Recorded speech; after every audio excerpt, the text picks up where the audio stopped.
Olá, tudo bem? Seja bem-vindo ao canal Meu Momento com Deus. Nessa ocasião nós teremos mais um estudo guiado, mais um estudo da lição da Escola Sabatina. Vamos dar continuidade ao processo de estudo da semana, a semana 7, certo?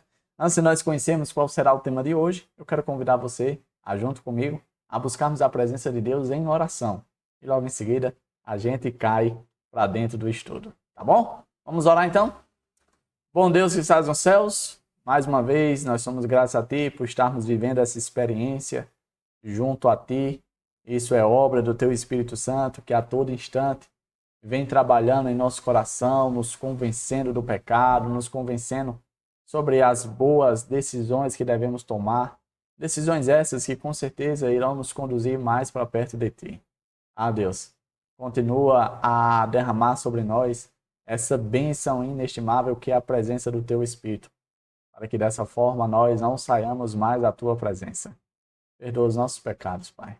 Somos homens e mulheres de lábios impuros, com tendências ruins, com um coração corrupto e desesperado a fazer o que é errado. Mas, a despeito de toda essa situação, nós ainda queremos ser agraciados com a graça de Cristo Jesus. Nós queremos ser abençoados e beneficiados com a morte do Cordeiro de Deus. É por Ele e por causa dele que nós te pedimos todas essas coisas, em nome de Jesus Cristo. Amém. Pois muito bem, o tema de domingo, nosso estudo é Eis-me aqui, envia-me a mim. Essas foram as palavras que o profeta Isaías disse ali, na presença de Deus, diante do trono de Deus. E isso é muito importante. A lição de hoje, ela trouxe uma história, um pano de fundo, para a gente contextualizar com aquilo que vamos daqui a pouco ver na palavra de Deus. A história fala que uma igreja estava ali fazendo algumas reformas e viu um espaço que poderia ser utilizado para movimentos sociais. Esse espaço estava, podemos dizer, ali sem ser utilizado.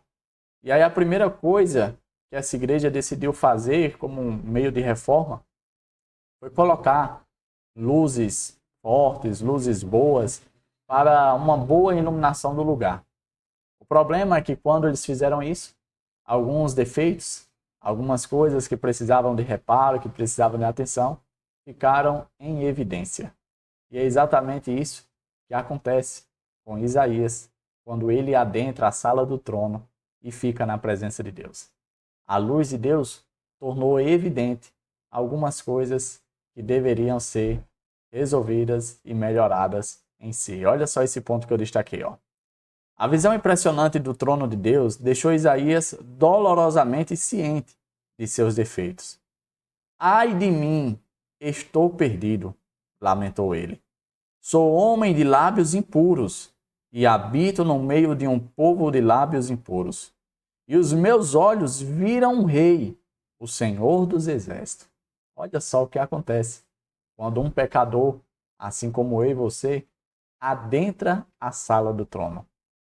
Não existe desculpas, não existe nada que a gente possa tentar maquiar a nossa real condição de pecadores. E aí, partindo desse ponto, eu leio esse segundo ponto que eu destaquei, diz o seguinte: Isaías estava prestes a ter a experiência mais marcante de sua vida. E qual foi essa experiência? Nós vamos ler juntos agora. No livro de Isaías, capítulo 6, do verso 6 a 8, diz assim, Logo um dos serafins voou até mim, trazendo uma brasa viva que havia tirado do altar com uma tenaz.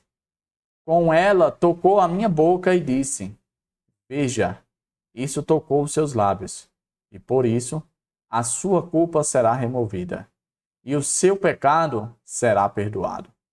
Então ouvi a voz do Senhor conclamando, quem enviarei? Quem irá por nós? E eu respondi, eis-me aqui, envia-me. Olha que experiência marcante, experiência extraordinária. Uma experiência que não apenas mostrou a misericórdia, a bondade do trono e do altar de Deus em perdoar, em redimir, em tornar uma pessoa novamente apta e aceita, mas também de comissionar, de confiar e delegar funções e responsabilidade. É exatamente isso que acontece aqui na experiência de Isaías. Com base nisso, eu separei mais alguns pontos que dizem o seguinte: Isaías foi purificado quando um serafim pegou uma brasa do altar e tocou sua boca com ela. Provavelmente era o altar de incenso, onde a intercessão era feita pelo povo. Nós sabemos que os objetos do santuário, todos eles prefiguravam, apontavam a morte expiatória de Jesus Cristo. Ou seja, tudo o que os sacerdotes ministravam e faziam ali de maneira cerimonial, tudo isso era para demonstrar o que no futuro Jesus iria fazer ao dar a si mesmo em sacrifício pela humanidade. E aí, como o santuário terrestre era uma cópia do modelo do santuário celestial, como foi apresentado ali para Moisés, então tudo aquilo que acontecia no santuário terrestre também acontecia no santuário celestial.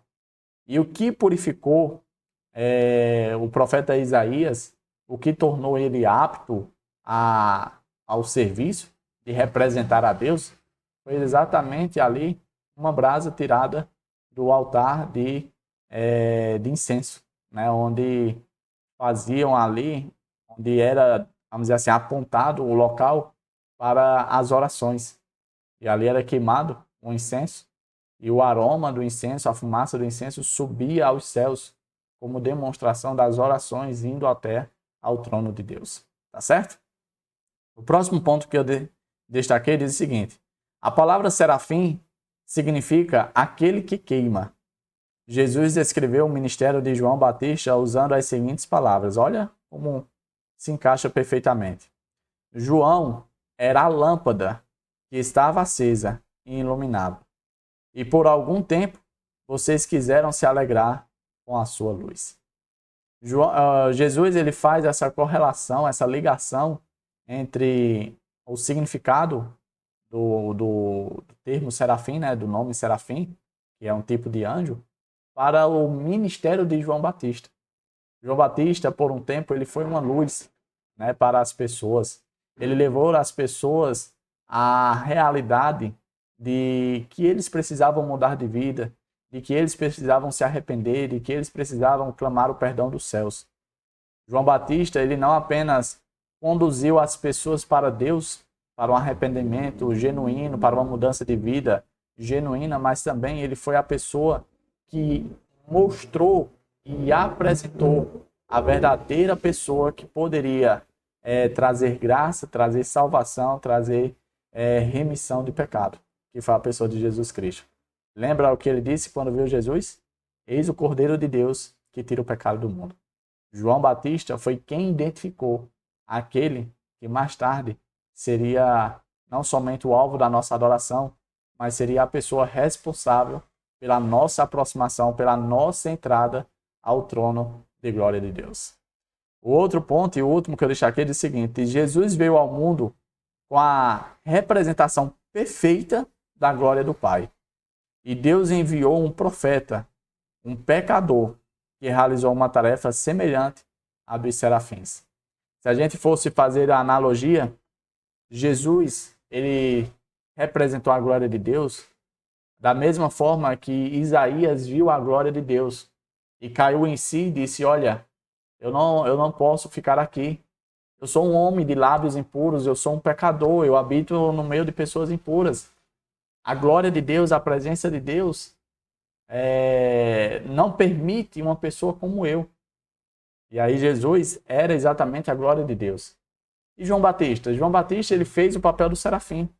Ele preparou as pessoas para estar diante da glória de Deus encarnado. Em outras palavras, João Batista foi aquele que criou o caminho de acesso direto a Jesus. Por isso que o ministério de João Batista é tão importante e tem tanto a nos ensinar. Por isso que Jesus o comparou como um serafim, pois foi exatamente um serafim que não apenas fez o serviço, o papel de conduzir, de preparar Isaías para o ministério, mas também que o tornou apto a ser um representante de Deus, a ser um profeta de Deus. Chegamos ao fim de mais um estudo, hoje falando do tema Eis-me aqui, envia-me a mim.